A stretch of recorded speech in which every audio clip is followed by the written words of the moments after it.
3D Squeakhearts acrylic nail art tutorial by Hotpinkzebrapolish.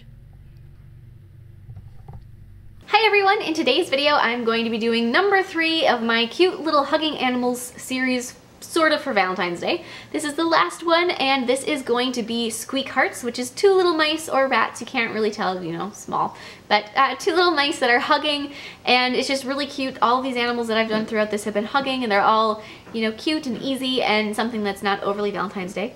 So I hope you guys like it, and don't forget to click subscribe to see all my future videos as well.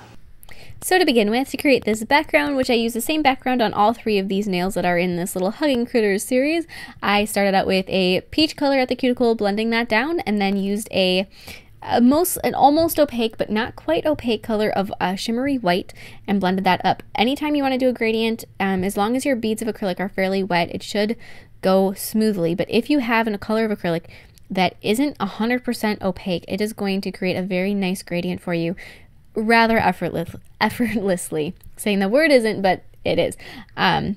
Because it is just going to blend over really nicely, and it hopefully is not going to give you much of a struggle. So keep that in mind, and if you see any of those when you're out and about shopping and you're thinking, why on earth would I want this? That could very well be a reason. So now I'm going to be just filing over the nail, and I filed it first with a pretty coarse bit to remove any bulk, and then switched to a finer bit just to get it so it's nice and smooth and velvety in texture. So now to start sculpting your mice, there's a taller mouse and there's a shorter mouse. You're going to want to start with the taller one. So start, and I did them 2 different colors. I did a white one and I did one that was kind of like a goldish color. And so to start, I began with the white one, and I'm just going to be adding kind of a, I don't know, like a pulled out triangle for the shape of the mouse. He kind of has a pointy nose that gets progressively wider towards his butt. And then add his 2 hind legs. So the one hind leg is going to be a little bit deeper, a little more 3D than the other one. So that's the one that's closer to the viewer. And then add a little more acrylic over his face, give him a bit more defined of a jawline. And now I'm going to be adding the little one with a warm gold acrylic. So start, same thing, same process, same shape of mouse, you're just not quite as tall. You want the lines of where their feet are to be pretty much a straight, like there's a floor. So you want to imagine the floor and have their feet resting on it. So you don't want the shorter mouse to be the same height, just shifted down the nail. You want it to actually be shorter. So make sure that you add him, same thing, add his 2 little legs on there.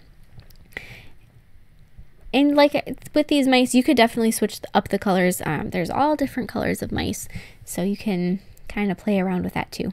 So now you're going to want to add their arms that are hugging. So I'm going to start with the warm gold one for his arm. You can actually do, with these guys, you can do either arm. It doesn't matter whose arm you do first, but do one of their arms and then do the other arm. Just very simple stretching across the nail so that they're hugging each other. Just like that. Make sure that you don't cover up the second one's face when you add the arm to the first one. And then with a light pink acrylic, so this is an acrylic that's actually pretty close to the same color as the background of the nail, but just not quite. The background's a little bit more orangey, but I'm going to be doing all of their little details. So they've got that pink color on their hands. They've got it for their ears, and really only one ear shows on each mouse, but then they've also got it for their legs, or their, I guess, for the bottom portion of their leg and their foot, and then their tails. So just take it's tiny beads of this pink acrylic and just add all of these details that you're missing. So for the little tips of their hands, I didn't do like individual fingers or anything, because these are really so small that if you try to get into that kind of detail, you're just going to end up frustrating yourself. So keep it simple. Don't worry about toes. Don't worry about anything like that. Just do the block shapes. You can, if you'd like, if you want to do a more definition, especially if your nails are bigger. The nail tips that I'm using here are pretty small. I believe this is a size 7. So there's limited space too. If you're doing this on a bigger nail, on a thumbnail, and it's a size 1 or a 0 even, you're gonna have more space, so you might be able to do more detail there too. But you're also gonna need to add their ears and the tips of their noses, and then after you have all of that done, the fun part is adding the tails on these mice. That is the most enjoyable part of this entire nail, because they've got those long tails that kind of just flow down. So I started on the white mouse just because why not? It doesn't really matter at all. And just kind of keep pulling that tail down, stretching the bead out. You may need to add a second one. I wasn't sure how far I was going to get with the first bead. I didn't know exactly how far I wanted the tail to go either, so I started out with a little bit of a smaller bead just to kind of get it started, but then add the second one and just kind of pull it down around the bottoms of their feet. So it's kind of framing the bottom of their feet. So after you have the one tail in there, then you want to add the second one. As you're making these, make sure that you are leaving yourself enough space to write Squeakhearts underneath it. That was one thing I ran into with this snail that I didn't have an issue with the other ones, is that because their tails do go down below them, you have a little bit less writing space, not to the extent that it didn't fit, but my heart got a little closer to the tip of the nail than I probably would have preferred.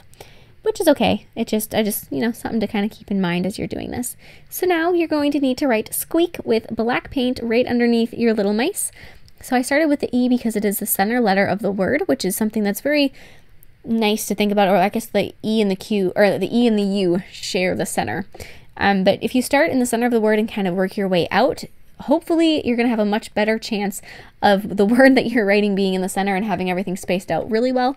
Whereas if you start on one end and you try to write squeak going across, you don't know for sure where you need to start or how big to write.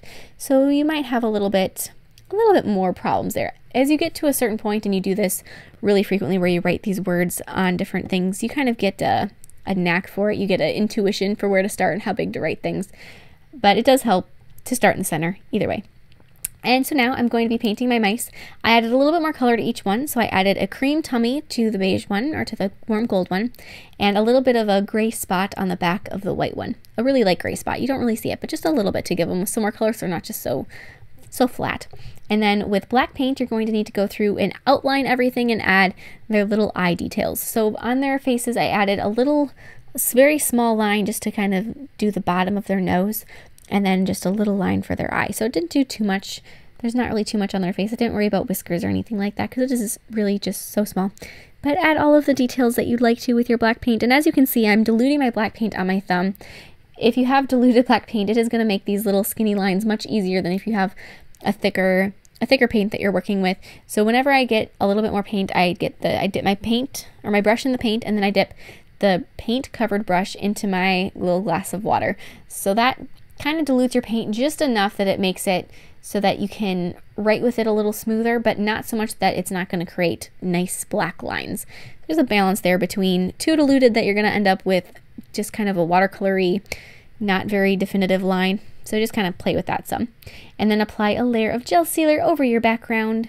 When you're doing this, you're probably going to end up with some gel sealer over those tails because they are so thin. So then carefully apply matte top coat over your mice, and that is it. I am loving all three of these. I think they're all really cute. So I hope you guys like them too. And please share recreations with me on Facebook or Instagram. I would love to see them, and I will see you in my next video. Bye!